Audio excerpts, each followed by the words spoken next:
Hello and welcome to EPG Pathshala. I am Samantak Das, Professor of Comparative Literature at Jadavpur University, Calcutta. And this paper is called Reading New Literatures in English. This module talks about new technology and new literature, and it has been prepared by Muhammad Intaj Ali, a doctoral research scholar at the University of Hyderabad. This is the age of digital humanities and information technology. New technologies are continuously changing and evolving, replacing older versions. Similarly, new literatures are evolving with their own impacts on science and technology, the way in which they read science and technology, and the way in which science and technology impacts on them. Although such rapid transformation and change can create problematic situations, they nevertheless create wonderful transmutations of knowledge and literature by integrating technology with literature, culture, art, and society. In this module, we argue that contemporary practices of new technologies play important roles in creating, circulating, and determining the so-called position and reception of new literatures. How will we understand the relationship of literature and technology in this, the 21st century? How does technological innovation have an impact on the forms of literature? And how does literature maintain pace with such new technologies? In fact, we can ask the question, does literature remain literature in the face of these new technologies? Alex Goody, in his introduction, The 20th Century Technological Imaginary, in his book Technology, Literature and Culture, published in 2011, states, and I quote, "Technology is a key defining factor in 20th century culture. From the early Fordist revolution, that is to say the revolution created by Henry Ford, in manufacturing, to computers and the internet, technology has reconfigured our relationship to ourselves, to each other, and to the tools and the materials we use. We have seen rapid changes in the field of media technologies and textual technologies, particularly as they apply to literature.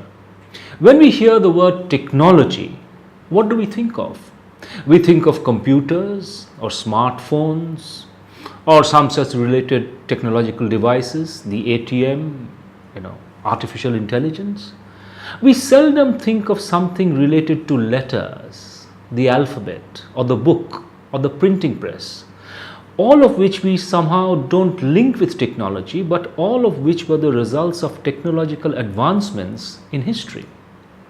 So far as literature is concerned, it is also subject, like all other realms of human activity, to developments in technologies, particularly textual technologies, and new media technologies, starting from woodcuts to movable type, to the steam press, to the age of digital print media.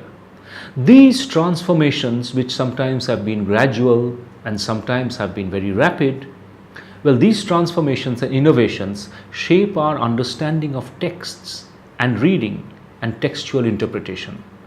Traditional print-based humanities are moving towards the digital space where everything is digitally born and incidentally is more eco-friendly. We are not cutting down trees at the same rate in order to print literature. N. Catherine Hales and Jessica Pressman, in their introduction to Making Critique, a Media Framework, pointed out that, as two critics, John Cayley and J. David Bolter, remind us, and I'm quoting, "Writing surfaces have always been complex, reaching beyond the surface, deep into the surrounding culture." That is to say, when we write something, we write on a surface with pen on a notebook or nowadays maybe on our handheld devices, but this surface doesn't end with us, it goes beyond. Yet when writing was accomplished by a quill pen, ink pot and paper, and I'm quoting again, it was possible to fantasize that writing was simple and straightforward, a means by which the writer's thoughts, which reside in the head, could be transferred more or less directly into the reader's mind through the mediation of this surface. With the proliferation of technical media, in the latter half of the 19th century, that illusion became much more difficult to sustain. For intervening between writer and reader was an ever growing, ever proliferating array of technological and technical devices, including telegraphs, phonographs, typewriters, dictaphones, teletype, wire recorders, and so on and so forth. In fact, if you recall, Dracula by Bram Stoker, which we don't think of as a technological novel, actually speaks of the latest technological developments of the time. So, to come back to what they were saying, teletype and wire recorders, digital computing devices, and so on, that themselves are splitting into an astonishing array of different protocols, functionalities, interfaces, and codes. The deepening complexities of the media landscape have made mediality or mediation in all its forms a central concern of the 21st century. With that changed cultural emphasis comes a reawakening of interest in the complexities of earlier media forms as well. In fact, basically what they are saying is now that the mediality, the media-ness and the sort of mediatedness of what we do has become more apparent. Think of the way in which you are looking at this video, or the way in which perhaps you're making notes on your laptop or tablet. The technological component becomes obvious. And what then happens is that we go back to earlier technologies, which we didn't think of technologies, and realize that writing has never been a simple thing of what I think being transferred to you. There has always been a complex mediation that is going on. That is the point that Catherine Hales and Jessica Pressman make. But let us go on. Since the very existence of literature, technology has been a subject of literature. The word technology itself has its roots in the Greek words techne, which means craft or making. Literature being a creation, something that is made, the making of something new, has a strong relationship with technology. The latter part of the word technology, that is to say ology, means an intellectual discourse or system. Even for Martin Heidegger, technology is, and I quote, a form of consciousness. It is evident that technology is always and has always been and will always be a subject of literature. Now let us look at what is being called digital humanities. New media, like new literature, new media is a term that is bandied about. New media most commonly refers to content that is available on demand through the internet, accessible on any digital device, from large desktop-based computers to handheld devices weighing a few grams, and usually containing interactive user feedback and creative participation. Common examples of new media would include websites, such as online newspapers, where even as you're reading an article, you can comment on it, you can follow hyperlinks, blogs, which are a short form of web-based logs where you record what you do, and where you can have several media, not just the written word. You can have videos, you can have images, sounds, and so on and so forth. Wikis, video games, and social media like Facebook or WhatsApp, and so on and so forth. A defining characteristic of new media is its interactivity or possibility of dialogue. Earlier, if you read a novel, the only way in which you could communicate with the writer of that novel was by writing to the publisher, whose address would probably be given in the novel. Nowadays, there are a lot of websites where people are writing, and even as they write, they receive reader feedback. In fact, some of the most successful works of fiction in recent years has come about as a result of this almost instantaneous dialogue that is carried on between the author and the reader. So the relationship between the reader and the author has undergone a fundamental shift. New media transmits content through connection and conversation. New media enables people around the world to share, comment on, and discuss a wide variety of topics. A newspaper article published in, let us say, Canada can be commented upon by somebody in Japan or Australia or Nigeria almost instantaneously, and there can arise a dialogue between people who are separated by thousands and thousands of kilometers. So this business of sharing, commenting, and discussing has opened up new realms of trying to understand what it is that literature does or can do. Unlike any other past technologies, new media is therefore grounded on an interactive community of users, which includes the author and the reader, and increasingly the difference between the author or authors and the reader or readers is getting blurred. I am sure some of you will have taken part in discussion forums or on websites or Facebook where somebody posts a comment, an initial comment. That person can be seen as the author. And then the discussion moves entirely away from the author to arguments or disagreements between those who read it. So the text, the authorized or the authorial text, then gives rise to a proliferating array of texts which are created by readers who themselves become authors. Digital media and digital space are two common factors in building the formats of literature, in expanding its horizons in this age of the digital humanities. Digital humanities are creating a mixed space of technology and culture by integrating digital media, virtually to say, in the front row of human social existence. This is something that Brandon Vogt discusses in The Church and New Media. Let's go on then. To electronic literature. Literature, how do we think of literature? We don't usually think of literature beyond a printed text, printed with ink on paper.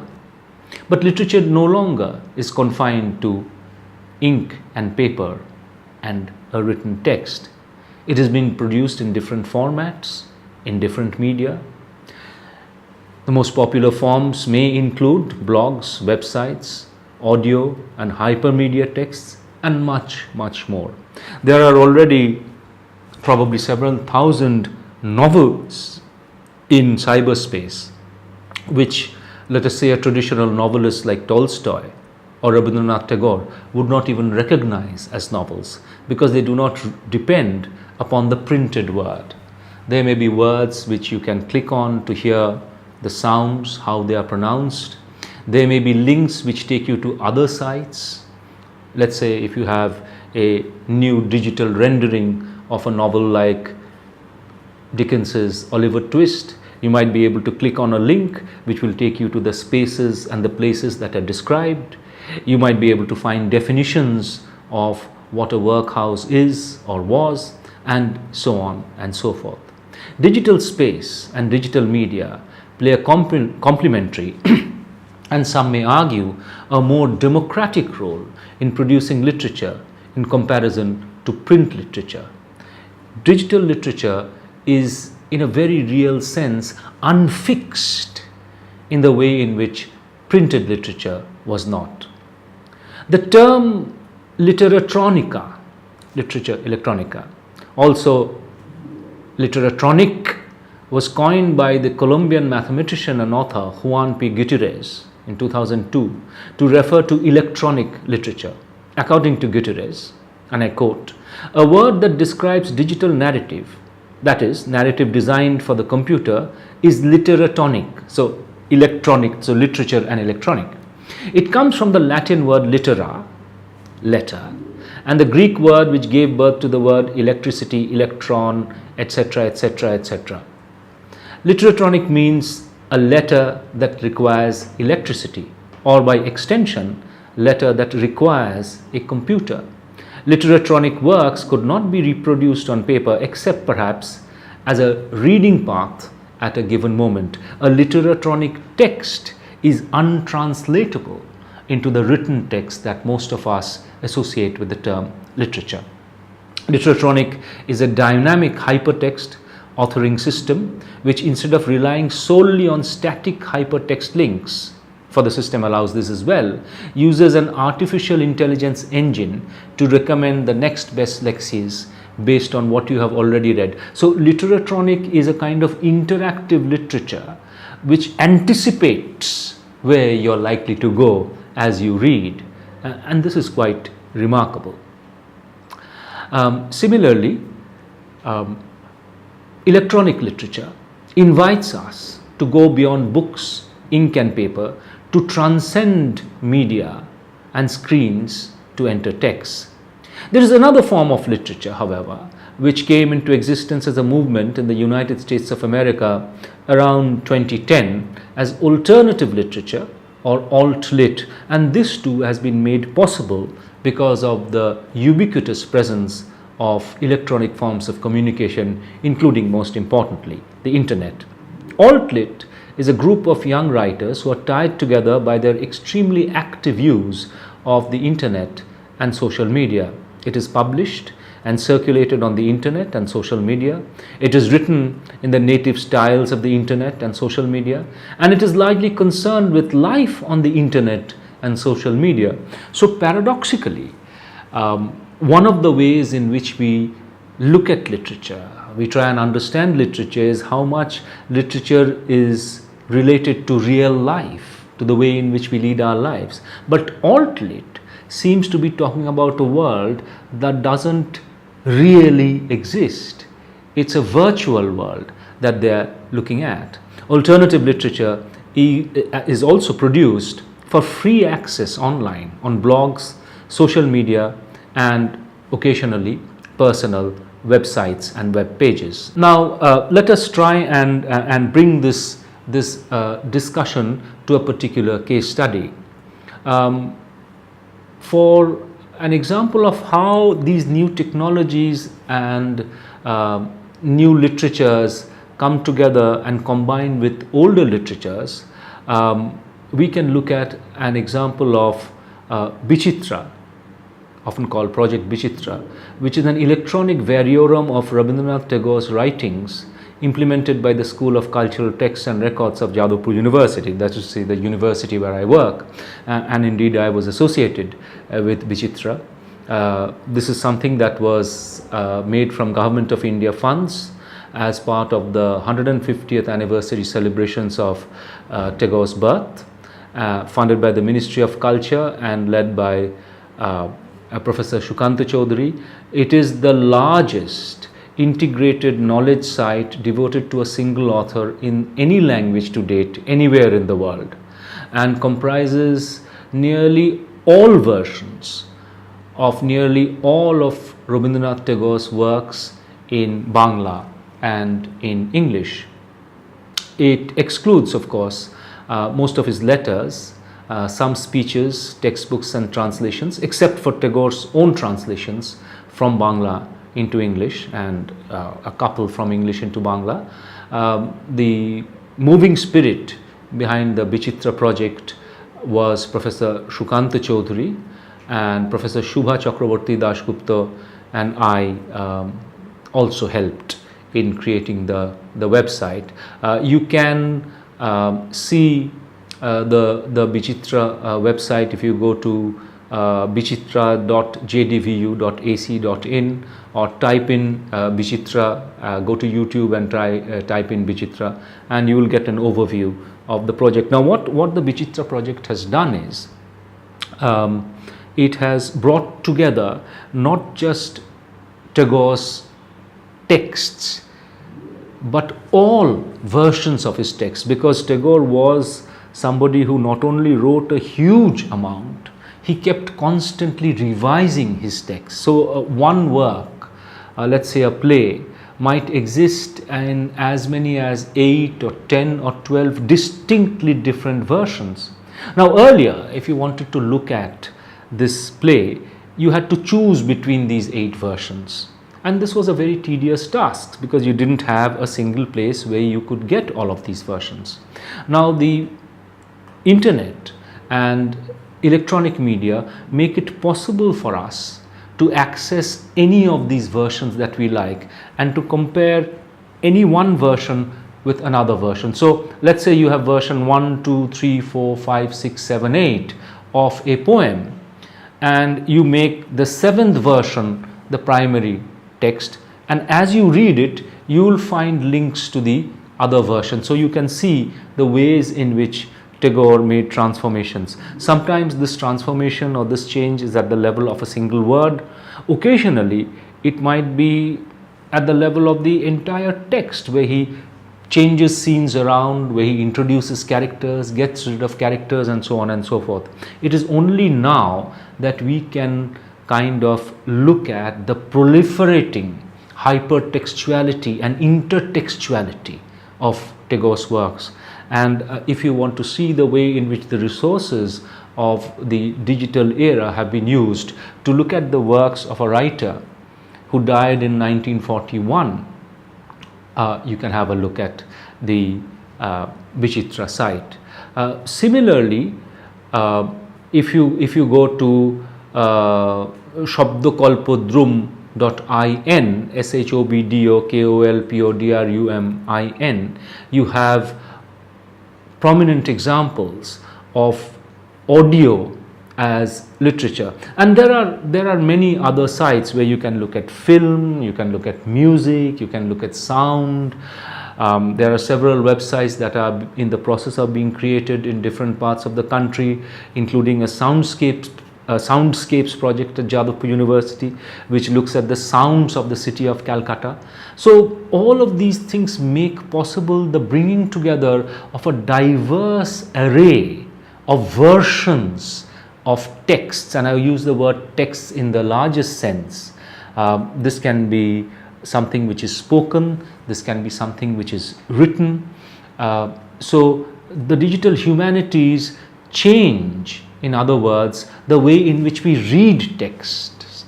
Reading in the 21st century networked society is no longer confined to the print medium.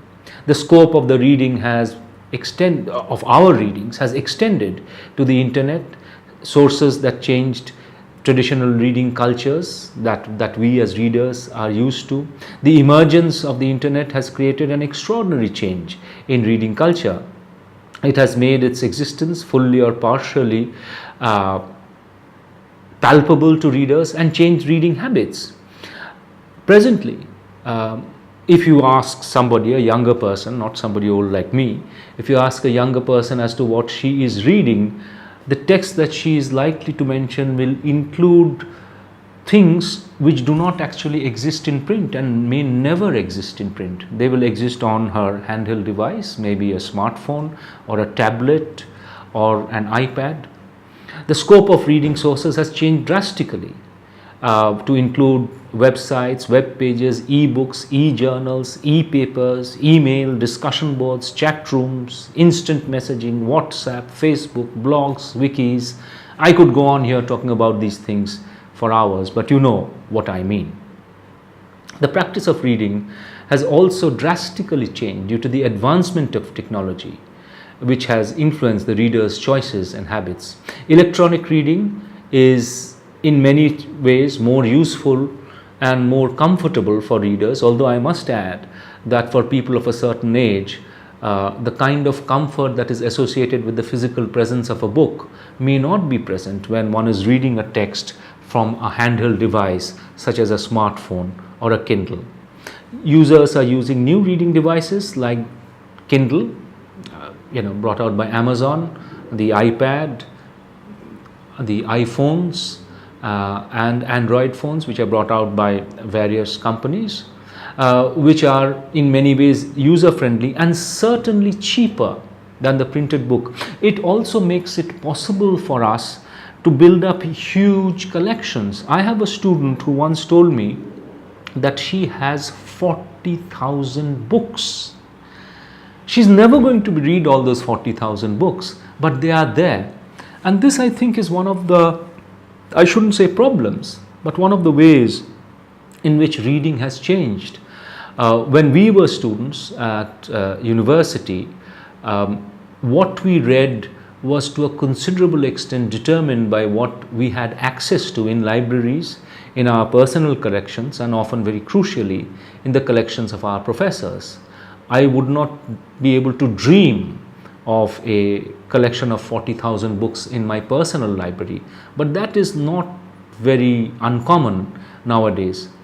And very often what happens is that instead of carefully sifting through and choosing a particular book to buy or borrow, because one only has limited amounts of time and money, you hoard books. I sometimes think that the ease of access of the digital age has turned us from collectors into hoarders. But let me go on. The hypertext and hypermedia technologies help to increase interest in e-readers by making the process of reading more interactive and more operational and more more interesting from the reader's point of view. S.D. Elizabeth, in her essay Reading on the Internet, The Link Between Literacy and Technology, says that the internet readers are reading expository text in a hypertext format where ideas are connected by links, headings, icons and graphics. And the impact of the internet on reading habits has been nothing short of revolutionary, not least because of the speed and efficiency with which we can jump from one text to another. Now, it is impossible to sum up or come to a conclusion about the digital age and what I think of as the digital imperative when it comes to literature, because even as we speak, even as you are listening to me talking about these things, things are changing. 10 years ago, most of us had not seen a smartphone. Nowadays, a substantial majority of students in colleges and universities, including in so-called poor areas, including in so-called remote areas, have smartphones. And they are using these smartphones in order to create libraries of texts, of images, of critical works, and so forth and so on. Science and technology have profoundly affected the production and reception of literature, and technology has been a major player. There is a great fear, of course, regarding the wider impact of technology on the written word. The question is, I think, something which I mentioned earlier: why should we continue with looking at literature in the ways that we did earlier, when these were essentially words on a page? The rapidly growing influence of technology has altered the ways in which we live and think. The cultural, social, political, and economic life of virtually everybody across the globe has changed as a result of this proliferation, of digital technology. In the world of digital self-publication, writers have the freedom and choice to publish through different social and digital media. Books which could not be published earlier are being published. One of the things that has happened is the kind of, what you might say, quality control that used to exist earlier. Nowadays, anyone can publish anything. And the great fear that is being expressed, of course, not so much in literary circles as in the realm of newspapers and so on, is what happens to truth. Because we can no longer point to a particular newspaper and say, well, that newspaper tells the truth, because there are already always alternating and sometimes oppositional voices, texts, images, messages that are all around us. Although the ideas of Barthes and Foucault, regarding the death of the author, the autonomy of the text, the need for the reader to create meaning for herself, were debated in the late 60s and 70s of the 20th century when they were put forward, they have taken on a new resonance and a new urgency in this age of the digital. And Marshall McLuhan's notion of the medium being the message has never been more important. Mark Poster, heralding Barthes and Foucault's anticipation of digital authorship in What's the Matter with the Internet, 2001, argues that the shift to digital textuality, quote, elicits a re-articulation of the author from the center of the text to its margins, from the source of meaning to an offering, a point in a sequence of a continuously transformed matrix of signification. You will find this in the book Literature in the Digital Age, a critical introduction by Adam Hammond. New technologies, their expansion and constant development into literature, interpolate readers and authors to reconsider their roles, their possibilities. It has not been defined as yet what literature will do and be in the years to come. 10 years from now, if we create another series of new literatures, will we be looking at literature and defining literature in the same way? We don't know. There is a great debate that is going on in this particular field. Do we need to redefine the very concept of literature itself? How does this digital revolution have an impact on the notion of literature and the literary? Perhaps, as always, we can go back to some of the older gurus, if you know what I mean, to try and answer our questions. In an essay written in 1846 called The Philosophy of Composition, Edgar Allan Poe asked or said, "The ultimate purpose of art is to produce continuously novel effects." Are we still getting these effects or not? That is perhaps the most important question that has arisen as a result of the digital age and the birth of something that we are only tentatively calling the digital humanities. I say tentatively calling because the digital seems to have taken over all aspects of our lives. How we deal with it, how we cope with it, how we define it, how we critique it is up to us. Thank you.